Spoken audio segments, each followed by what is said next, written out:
థియేటర్లో అధిక ధరలపై పవన్ కళ్యాణ్ సీరియస్. ఆ వివరాలన్నీ చూసుకునే ముందు మన ఫిల్మీ బౌల్ ఛానల్ ని లైక్ చేయండి, షేర్ చేయండి, సబ్స్క్రైబ్ చేసుకోండి. Hello movie lovers. Andhra Pradesh deputy CM Pawan Kalyan cinematography మంత్రి కందుల దుర్గేష్ తో సమావేశమై సినిమా థియేటర్లో అధిక ధరలు, ప్రాథమిక సౌకర్యాల కొరతపై వస్తున్న ఫిర్యాదులు చర్చించారు. Popcorn, sweet corn, cool drinks, water bottles వంటి ఆహార పదార్థాల ధరలు విపరీతంగా పెరగడంతో ప్రేక్షకులు థియేటర్లకు రావడం తగ్గిందని ఆరోపణలు వచ్చాయి. ఈ నేపథ్యంలో పవన్ కళ్యాణ్ రాష్ట్ర వ్యాప్తంగా మల్టీప్లెక్స్లు, సింగిల్ స్క్రీన్ థియేటర్స్ లో తనిఖీలు చేపట్టాలని ఆదేశించారు.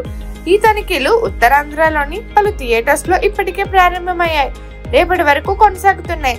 థియేటర్లో ధరల నియంత్రణ, సౌకర్యాల మెరుగుదల కోసం కఠిన చర్యలు తీసుకుంటామని మంత్రి కందుల దుర్గేష్ స్పష్టం చేశారు. అధిక ధరల వల్ల సామాన్య ప్రేక్షకులు ఇబ్బంది పడుతున్నారని, ఈ సమస్యను తక్షణమే పరీక్షించాలని పవన్ కళ్యాణ్ ఉద్దేశించారు. రాష్ట్రంలో అన్ని థియేటర్స్ లో ఈ పరిశీలన కొనసాగుతుంది. తద్వారా ధరల నియంత్రణలో ఉండి ప్రేక్షకులకు మెరుగైన అనుభవం లభిస్తుందని అధికారులు భావిస్తున్నారు. ఈ చర్యలు థియేటర్ యాజమాన్యాలపై ఒత్తిడి తెచ్చే అవకాశం ఉంది. అయితే ప్రేక్షకులకు ఉపశమనం కలిగించే లక్ష్యంతో ఈ నిర్ణయం తీసుకున్నారు. తనిఖీల ఫలితాల ఆధారంగా ధరల నియంత్రణకు సంబంధించి మరిన్ని నిర్ణయాలు తీసుకునే అవకాశం ఉంది. ఈ సమస్యపై పవన్ కళ్యాణ్ సీరియస్ గా ఉన్నట్టు తెలుస్తుంది. రాష్ట్రంలో సినిమా పరిశ్రమ సమస్య పరిష్కరించేందుకు కట్టుబడి ఉన్నారు. మరిన్ని మూవీ అప్డేట్స్ కోసం, ఫిల్మ్ రివ్యూస్ కోసం ఫాలో అవుతూ ఉండండి ఫిల్మీ బౌల్.